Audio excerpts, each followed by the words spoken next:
프로쌤의 거꾸로 동아시아사 그 9번째 시간입니다. 이 시간에는 교류와 전쟁이라는 주제로 동아시아 초기 국가들 사이에 전개되었던 다양한 교류와 전쟁 상황에 대해서 살펴보고요. 한 나라의 성장과 비단길, 실크로드 개척 과정을 지도에 확인해 볼 수 있도록 하겠습니다. 아울러 비단길 개척이 동아시아 역사에 끼친 영향이 무엇이었는지 생각해보는 시간을 갖도록 하죠. 동아시아 국가들은 초기 국가 단계부터 빈번하게 교류를 했습니다. 영역을 확대하고자 주변의 나라를 통합하거나 정복하기도 하고, 뭐 생활에 따라서는 뭐 생활에 필요한 물자와 인력을 얻기 위해서 뭐 다른 나라를 일부러 쳐들어가기도 했죠. 약탈을 했다는 소리고요.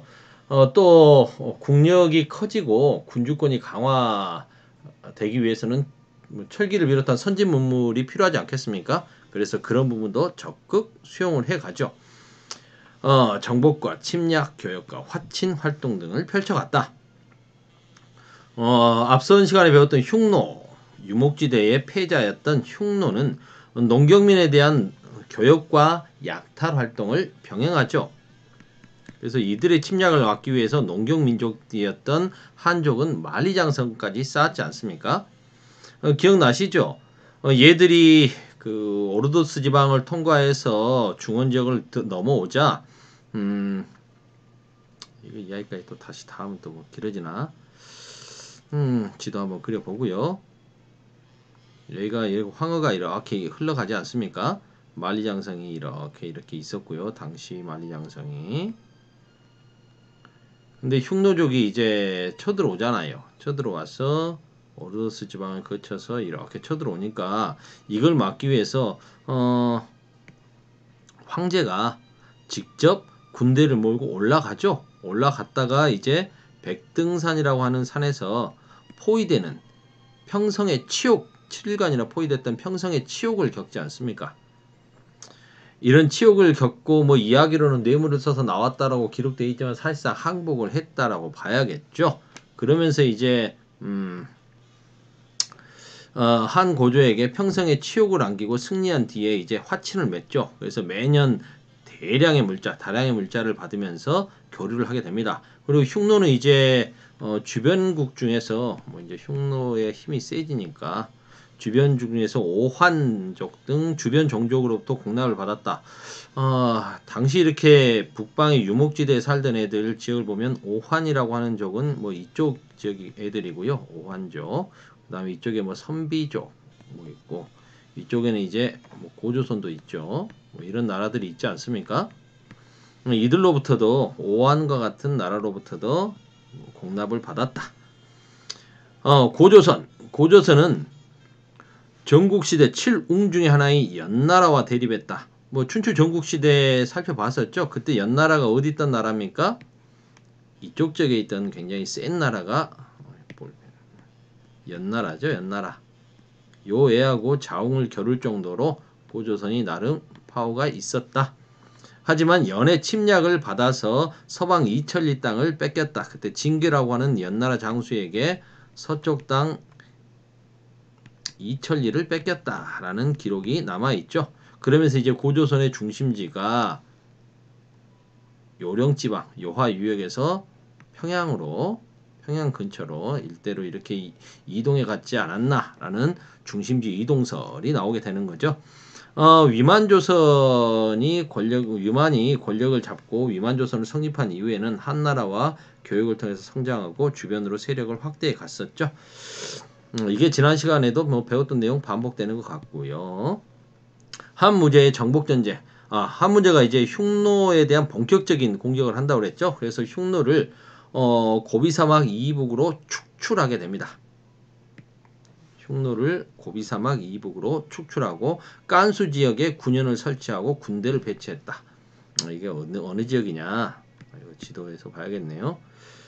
뭘로 표시해볼까? 파란색으로 해볼까요? 흉노족을 완전히 이제 몰아내고 깐수 지역이라고 하는 것은 황허강 상류 지역에서 왼쪽 요쪽 지역이거든요. 어디 뭘로 표시해 보나? 이 지역입니다. 이 지역. 이 지역에 이제 군대를 배치하고 했다는 거거든요. 이 지역에 군대를 배치했다는 것은 흉노족이 들어올 만한 루트를 흉노족이 들어올 만한 루트에 군대를 배치했다는 뜻일 뿐만 아니라 여기가 어디냐면 나중에 그 실크로드 있죠? 실크로드의 출발점이 되는 이거 뭘로 표시해 보나? 실크로드의 출발점이다라고 볼 수 있겠습니다. 그래서 이 지역은 군사적으로 점령했다는 말은 이제 비단길, 나중에 개척하게 될 비단길 실크로드, 서역과의 교역의 그 거점 지역을 확보했다는 의미도 될 것 같아요.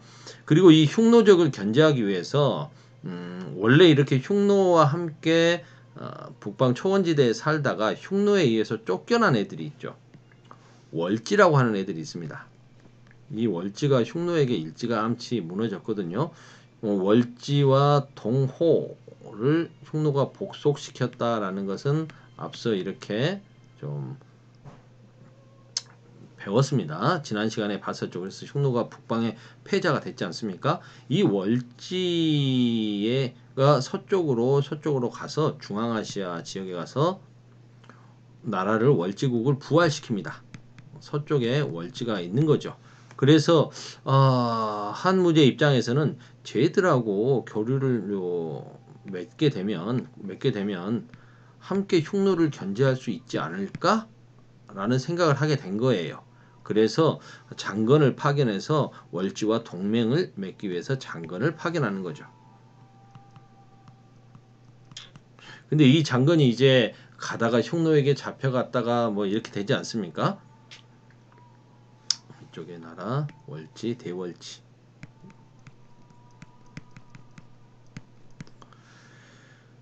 그래서 끌려갔다가 뭐 천신만고 그때 월지에 갔었는데 이 월지에서는 이제 여기 와보니까 너무 편안한 거야. 여기서 너무 살기 좋은데 굳이 또 흉노하고 싸우고 싶은 생각이 안 드는 거죠.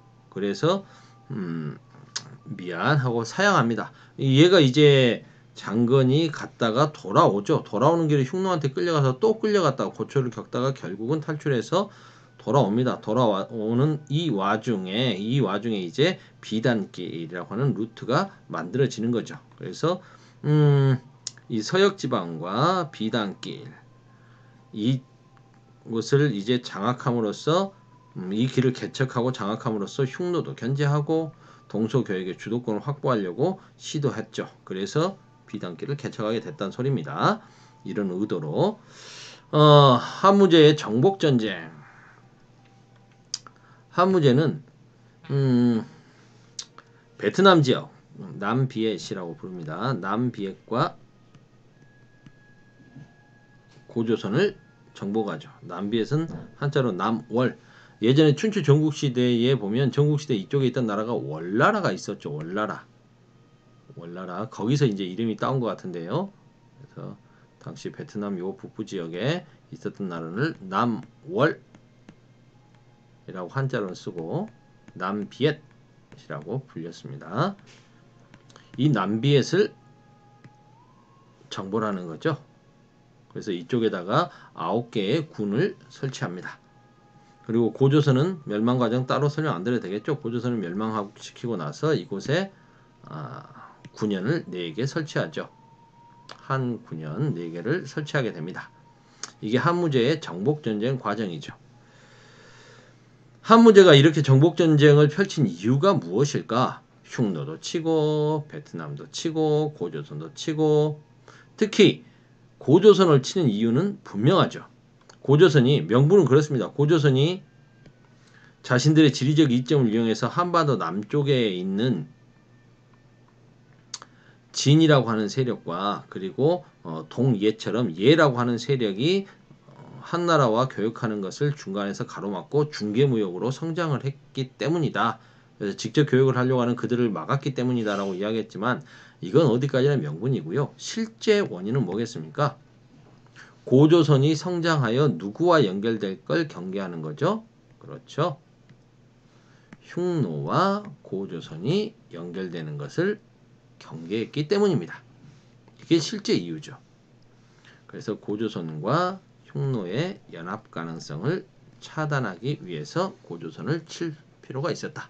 고조선, 우리 한반도와 만주 지역이 갖는 이 지정학적인 위치는 지금도 마찬가지입니다. 강대국들 사이에 끼어 있는 지역이기 때문에 그 사이에 있는 지역이기 때문에 어느 한쪽으로 치우쳐지면 상대방이 굉장히 싫어하죠. 이건 오늘날에도 배울 점이 많다는 생각이 듭니다. 벌써 10분이 됐네요. 오늘은 여기까지 할게요.